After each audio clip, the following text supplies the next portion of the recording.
रितु और राज की शादी के अभी 7 ही दिन हुए थे। आज रविवार था। राज घर पर ही था। रितु किचन में काम कर रही थी। राज के सामने ही बेड पर रितु का मोबाइल पड़ा हुआ था।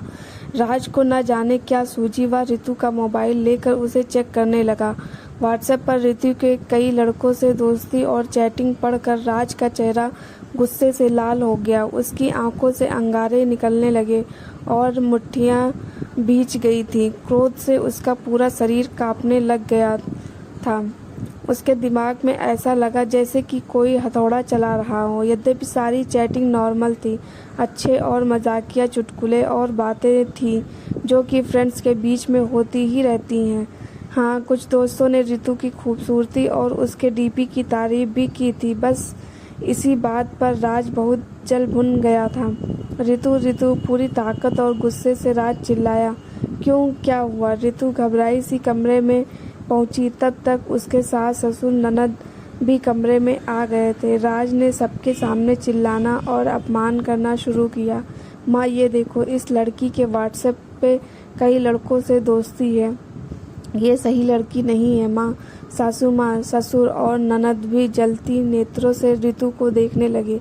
रितु को अपनी गलती नहीं समझ आई। वो हतप्रभ खड़ी थी।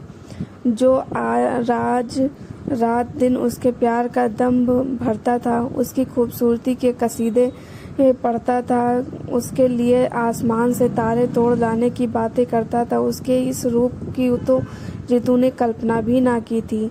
राज, मैंने भी तुम्हारा व्हाट्सएप देखा है। तुम्हारी भी कई लड़कियों से दोस्ती है। तुम्हारी बहन रानी के भी कई लड़के अच्छे दोस्त होंगे। इसमें गलत बात क्या है? ससुर जी को तो कुछ समझ नहीं आ रहा था, पर रितु के बोलते ही सास की जोरदार आवाज़ गूंजी। चुप, जबान लड़ाती है। उधर चटाक की आवाज़ हुई। राज का एक जोरदार व तेज थप्पड़ रितु के गाल पर पड़ा। रितु की गाल पे राज की उंगलियों के लाल लाल निशान पड़ गए। आंखें पनिया गईं। जल्द ही उसने खुद को संभाल लिया और अगले ही क्षण चटाक, कमरे में पहले से भी अधिक जोरदार और तेज थप्पड़ की आवाज़ हुई। इस बार सबके सामने रितु का जोरदार थप्पड़ राज को पड़ा। ऐसा थप्पड़ कि राज को दिन में ही तारे, चांद तारे व ग्रह उपग्रह सब दिख गए। मुझे कोई ऐसी वैसी और कमज़ोर लड़की नहीं समझना। मैं पढ़ी लिखी और अपने हक और अधिकार जानने वाली लड़की हूँ। आर्मी के मेजर की बेटी हूँ।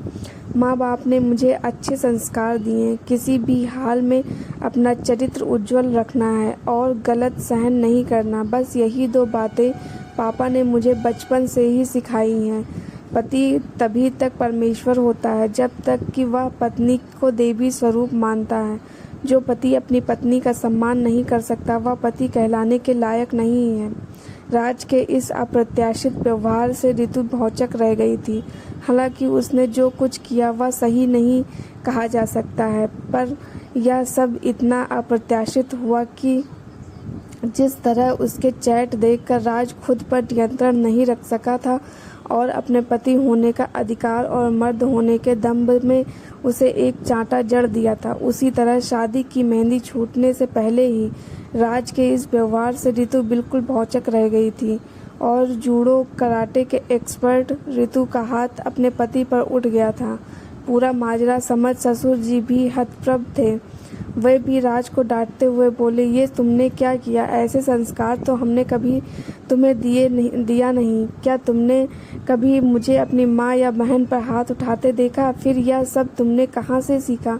तुम पढ़ लिख कर भी गंवार ही रह गए। अरे, जो आदमी अपनी पत्नी की इज्जत नहीं कर सकता, वह और किसी महिला की क्या इज्जत करेगा? इसका तुम्हारे अलावा यहाँ और है ही कौन? तुम ही अगर इसकी इज्जत नहीं करोगे तो फिर वह किसके भरोसे यहाँ रहेगी? कान खोल कर सुन लो, मेरे जीते जी मेरे घर में यह सब बिल्कुल भी नहीं चलेगा।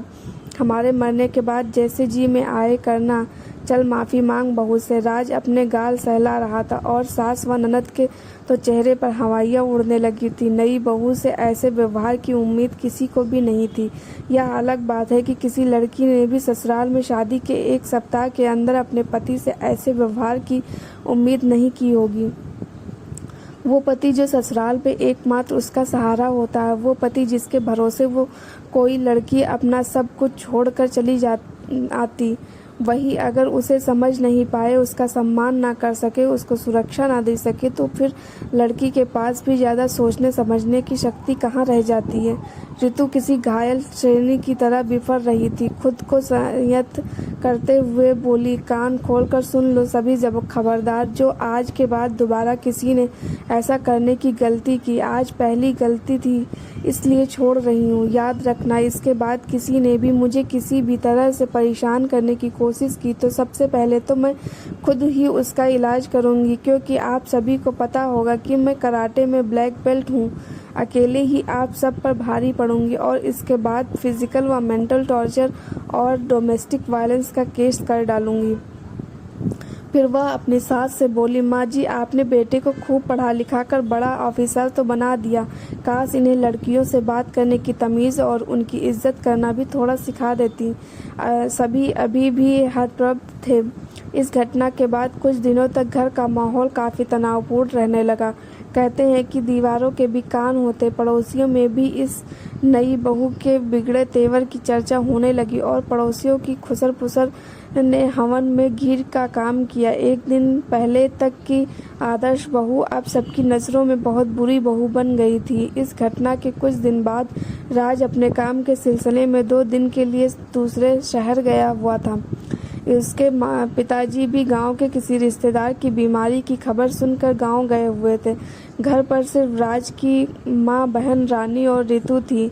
माँ छत पर कपड़ा सूखने के लिए डालकर आ रही थी कि अचानक पैर फिसलने से वह ऊपर की सीढ़ियों से लुढ़कते लुढ़कते नीचे आ गिरी। वह जोर से चिल्लाकर बेहोश हो गई। उनका सर फट गया और तेजी से खून बहने लगा। पैर फ्रैक्चर होकर थोड़ा मुड़ सा गया। रानी और ऋतु चीख सुनते ही दौड़ पड़े। रानी माँ को ऐसे हाल में देखकर नर्वस हो गई और वह जोर जोर से रोने लगी। ऋतु ने संयम रखते हुए एक पल भी देर न करते हुए सबसे पहले एक साफ कपड़े से माँ के सर पे पट्टी बांधी, जिससे खून बहना थोड़ा कम हो गया। फिर उसने माँ को गोद में उठाकर रानी की मदद से उन्हें कार की पिछली सीट पर लिटाया और खुद ड्राइव कर रानी को साथ लेकर सीधे हॉस्पिटल पहुँच गया। हॉस्पिटल में तुरंत इमरजेंसी के सारे कागजात तैयार कर माँ को आईसीयू में भर्ती कराया और तुरंत माँ के लिए अपना ब्लड भी डोनेट की।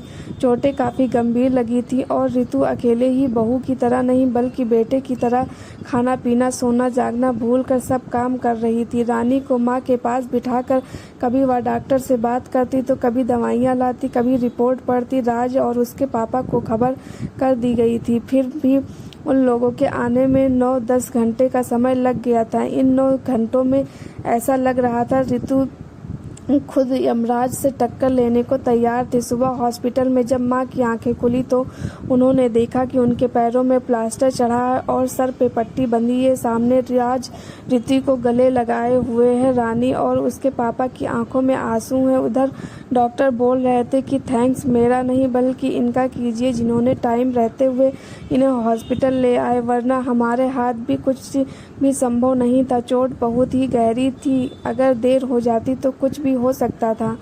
कल तक जिन आंखों में ऋतु के लिए नफरत थी, आज उन्हीं आंखों में कृतज्ञता के भाव थे और सबकी आंखों में आंसू